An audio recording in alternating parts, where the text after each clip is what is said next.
selamat pagi. Perkenalkan, nama saya Cecilia Putri Sihite dengan NIM 213304010134, Prodi Akuntansi Fakultas Ekonomi Universitas Prima Medan.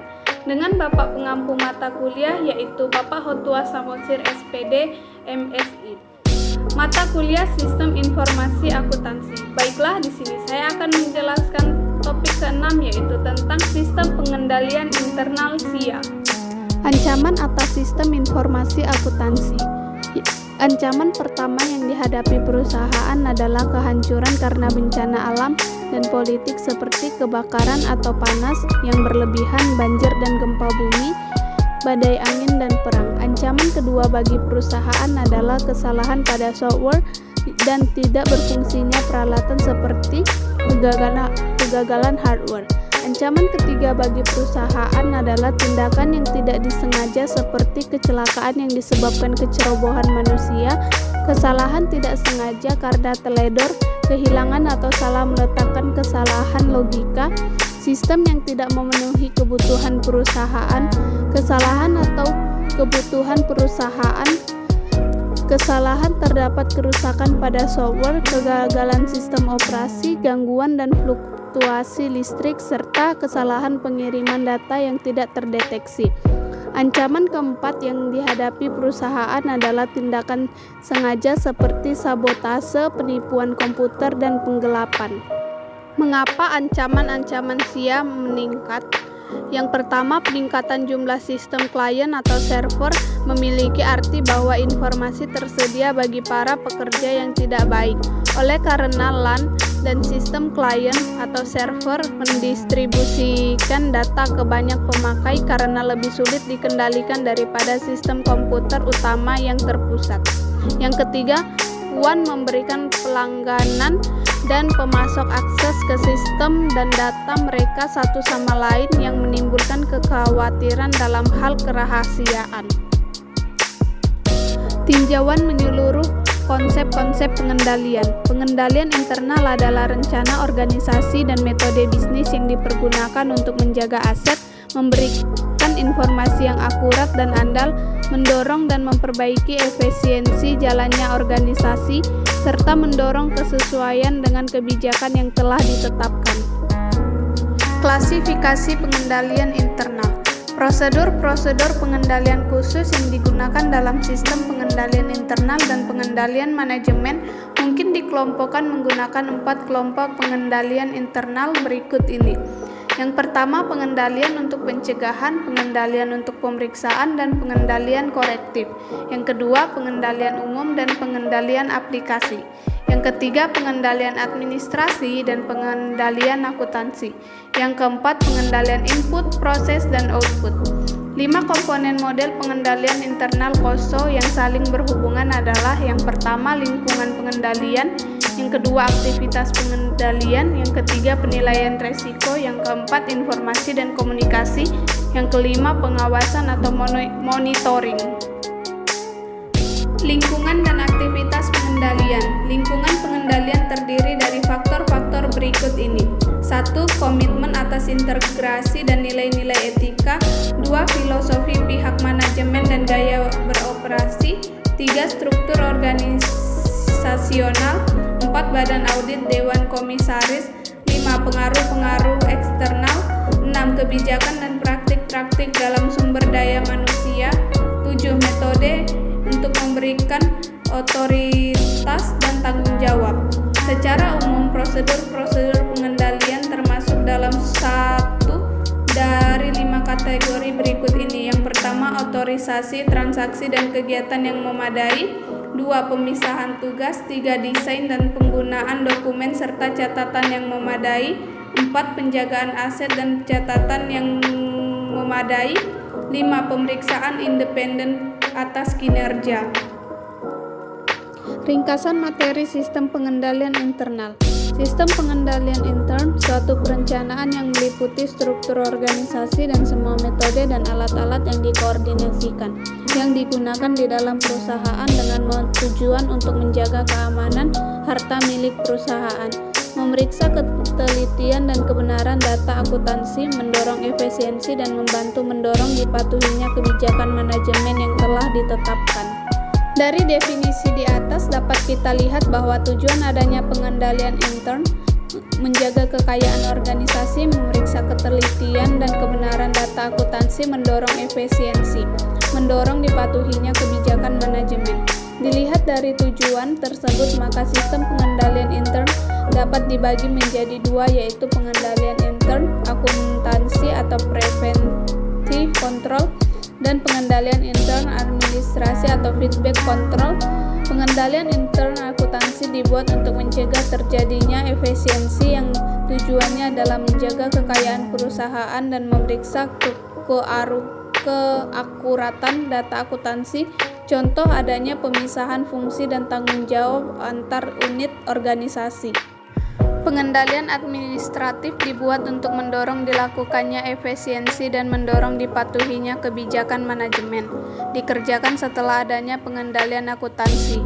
Contoh pemeriksaan laporan untuk mencari penyimpangan yang ada, untuk kemudian diambil tindakan. Elemen pengendalian internal adalah yang pertama dilakukan pengendalian, yang kedua sistem akuntansi, yang ketiga prosedur pengendalian. Lingkungan pengendalian. Lingkungan pengendalian dari suatu organisasi menekan pada berbagai macam faktor yang secara bersamaan mempengaruhi kebijakan dan prosedur pengendalian. Filosofi dan gaya operasional manajemen. Filosofi adalah seperangkat keyakinan dasar yang menjadi parameter bagi perusahaan dan karyawan, menggambarkan apa yang seharusnya dikerjakan yang tidak dikerjakan. Gaya operasional mencerminkan ide manajer tentang bagaimana kegiatan operasi suatu perusahaan harus dikerjakan, atau filosofi perusahaan dikomunikasikan melalui gaya operasi manajemen. Struktur organisasi. Salah satu elemen kunci dalam lingkungan pengendalian adalah struktur organisasi.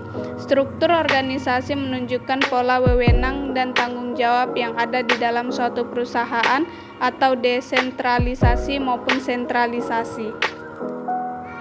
Dewan Komisaris dan Audit Komite. Dewan Komisaris merupakan penghubung antara pemegang saham dengan pihak manajemen perusahaan. Pemegang saham mempercayakan pengendalian atas manajemen melalui Dewan Komisaris, jadi semuanya tergantung dari Dewan Komisaris. Komite audit dibentuk oleh Dewan Komisaris untuk melaksanakan pengawasan terhadap pelaksanaan pengendalian operasional perusahaan. Metode pengdelegasian wewenang dan tanggung jawab. Metode pengdelegasian wewenang dan tanggung jawab mempunyai pengaruh yang penting dalam lingkungan pengendalian. Metode ini biasanya dalam suatu bagian organisasi. Metode pengendalian manajemen. Lingkungan pengendalian juga dipengaruhi oleh metode pengendalian manajemen. Metode ini meliputi pengawasan yang efektif atau melalui peranggaran, laporan bertanggung jawab, dan audit internal. Kebijakan dan praktik kepegawaian. Kebijakan dan praktik yang berhubungan dengan perekrutan, pelatihan, evaluasi, penggajian, dan promosi pegawai mempunyai pengaruh yang penting dalam mencapai tujuan perusahaan, sebagaimana juga dilakukan dalam meminimumkan resiko. Pengaruh ekstern. Organisasi harus mematuhi aturan-aturan yang dikeluarkan oleh pemerintah maupun pihak yang mempunyai jurisdiksi atau organisasi. Hal tersebut sangat berpengaruh pada pengendalian intern perusahaan. Sistem akuntansi. Sistem akuntansi tidak hanya digunakan untuk menghasilkan laporan keuangan saja, tetapi juga menghasilkan pengendalian manajemen. Prosedur pengendalian. Prosedur pengendalian merupakan kebijakan dan aturan mengenai kelakuan karyawan yang dibuat untuk menjamin bahwa tujuan pengendalian manajemen dapat tercapai. Secara umum, prosedur pengendalian yang baik terdiri dari 1. Penggunaan wewenang secara tepat untuk melakukan suatu kegiatan atau transaksi. 2. Pembagian tugas. 3. Pembuatan dan penggunaan dokumen dan catatan yang memadai. 4. Keamanan yang memadai terhadap aset dan catatan. 5. Pengecekan independen terhadap kinerja. Penggunaan wewenang secara tepat. Dalam organisasi, setiap transaksi hanya terjadi atas otorisasi dari pejabat yang memiliki wewenang untuk menyetujui terjadinya transaksi tersebut. Oleh karena itu, dalam organisasi harus dibuat sistem yang mengatur pembagian wewenang untuk otorisasi atas terlaksananya setiap transaksi. Dengan adanya pembagian wewenang ini akan mempermudah jika akan dilakukan audit trail. Karena otorisasi membatasi aktivitas transaksi hanya pada orang-orang yang terpilih, otorisasi mencegah terjadinya penyelewengan transaksi kepada orang lain. Pembagian tugas. Pembagian tugas memisahkan fungsi operasi dari penyimpangan dari fungsi akuntansi atau pencatatan. Dan suatu fungsi tidak boleh melaksanakan semua tahap suatu transaksi. Dengan memisahkan fungsi operasi dan penyimpanan dari fungsi pencatatan. Catatan akuntansi yang disiapkan dapat mencerminkan transaksi yang sesungguhnya terjadi pada fungsi operasi dan fungsi penyimpanan. Jika semua fungsi disatukan, akan membuka kemungkinan terjadinya pencatatan transaksi yang sebenarnya tidak terjadi, sehingga informasi akuntansi yang dihasilkan tidak dapat dipercaya kebenarannya, dan sebagai akibat kekayaan organisasi tidak terjamin keamanannya. Dokumen dan catatan yang memadai. Prosedur harus mencakup perancangan dan penggunaan dokumen dan catatan yang memadai untuk meyakinkan adanya pencatatan transaksi dan kejadian secara memadai. Selanjutnya, dokumen dan catatan yang memadai akan menghasilkan informasi yang teliti dan dapat dipercaya mengenai kekayaan, utang, pendapatan, dan biaya suatu organisasi, atau biasanya dilakukan berdampingan dengan penggunaan wewenang secara tepat. Keamanan yang memadai terhadap aset dan catatan. Keamanan yang memadai meliputi batasan akses ke tempat penyimpanan aset dan catatan perusahaan untuk menghindari terjadinya pencurian aset dan data informasi perusahaan. Pengecekan independen terhadap kinerja. Semua catatan mengenai aktiva yang harus dibandingkan atau dicek secara periodik dengan aktiva yang ada secara fisik. Pengecekan ini harus dilakukan oleh suatu unit organisasi yang independen atau selain unit fungsi penyimpanan, unit fungsi operasi, dan unit fungsi pencatatan untuk menjaga objektivitas pemeriksaan. Pengendalian internal pada lingkungan pemrosesan data elektronik. 1. Sistem pengendalian intern dalam perusahaan yang menggunakan manual sistem dalam akuntansinya lebih menitik beratkan pada orang yang melaksanakan sistem tersebut atau people oriented. 2. Jika komputer yang digunakan sebagai alat bantu pengolahan data akan terjadi pergeseran dari sistem yang berorientasi pada orang ke sistem berorientasi pada komputer atau komputer oriented. 3. Pengendalian intern akuntansi dalam lingkungan pemrosesan data elektronik dibagi menjadi pengendalian umum dan pengendalian aplikasi. Pengendalian umum. Pengendalian umum merupakan standar dan panduan yang digunakan oleh karyawan untuk melakukan fungsinya. Unsur pengendalian umum ini meliputi organisasi, prosedur, dan standar untuk perubahan program, pengembangan sistem, dan pengoperasian fasilitas pengolahan data.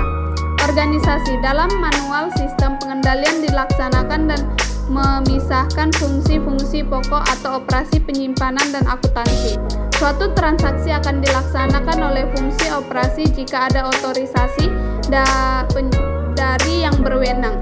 Hasil transaksi akan disimpan oleh fungsi penyimpanan dan transaksi yang terjadi akan dicatat oleh fungsi akuntansi. Dalam sistem komputer, fungsi pokok tersebut seringkali digabung dalam wujud program komputer, sehingga penggabungan ketiga fungsi tersebut memerlukan metode pengendalian yang khusus. Contoh, dalam sistem manual persediaan barang, pemisahan dilakukan dalam fungsi operasi atau pembelian dan fungsi penyimpanan atau gudang, dengan fungsi akuntansi atau pencatatan persediaan, sehingga pada akhir periode dapat dilakukan pengecekan silang antar fungsi untuk mengetahui jumlah sisa persediaan dalam sistem komputer. Program komputer dirancang untuk membuat keputusan kapan persediaan harus dipesan dan sekaligus dapat menerbitkan dokumen pesanan pembelian. Jika barang sudah diterima, maka maka komputer melakukan pencatatan terhadap barang yang diterima dan membuat dokumen laporan penerimaan barang. Untuk menciptakan sistem pengendalian intern dalam lingkungan PDE, maka perlu diadakan pemisahan fungsi-fungsi berikut. A. Fungsi perancangan sistem dan penyusunan program. B. Fungsi operasi fasilitas pengolahan data. C. Fungsi penyimpanan program dan kepustakaan. Pemisahan tersebut dilakukan dengan tujuan A. Pemisahan ini akan menciptakan cross-check terhadap ketelitian dan kewajaran terhadap perubahan yang dimasukkan dalam sistem. B. Untuk mencegah seseorang yang tidak berhak untuk mengakses komputer. C. Untuk mendorong efisiensi karena adanya spesialisasi. Pengendalian terhadap sistem dan program. Pengendalian umum bersangkutan terhadap sistem dan program meliputi A. Prosedur penalaan dan pengesahan sistem baru. B. Prosedur pengujian program. C. Prosedur pengubahan program. D. Dokumentasi. Pengendalian terhadap fasilitas pengolahan data. Fasilitas pengolahan data meliputi 4 bidang utama. A. Operasi konversi data. B. Operasi komputer. C. Perpustakaan. D. Fungsi pengendalian. Kegiatan konversi data terdiri dari pengubahan data dari dokumen sumber ke dalam bentuk yang dapat dibaca komputer baik dengan metode batch maupun online processing. Pengendalian terhadap operasi komputer meliputi akses ruangan komputer yang terbatas, pembuatan instruksi yang jelas mengenai perubahan data dokumen sumber dari machine readable prompt, password yang digunakan untuk mengatur komputer. Pengendalian terhadap arsip data dan program yang disimpan harus dilakukan oleh karyawan perpustakaan dalam tempat yang terlindung dengan baik, meliputi prosedur dalam penyimpanan, penjagaan keamanan fisik terhadap arsip komputer, prosedur pembuatan backup, pengendalian terhadap penggunaan arsip yang disimpan dalam perpustakaan. Oke, baiklah teman-teman, sekian hasil video penjelasan topik 6 dari saya, semoga bermanfaat dan nantikan video selanjutnya di topik-topik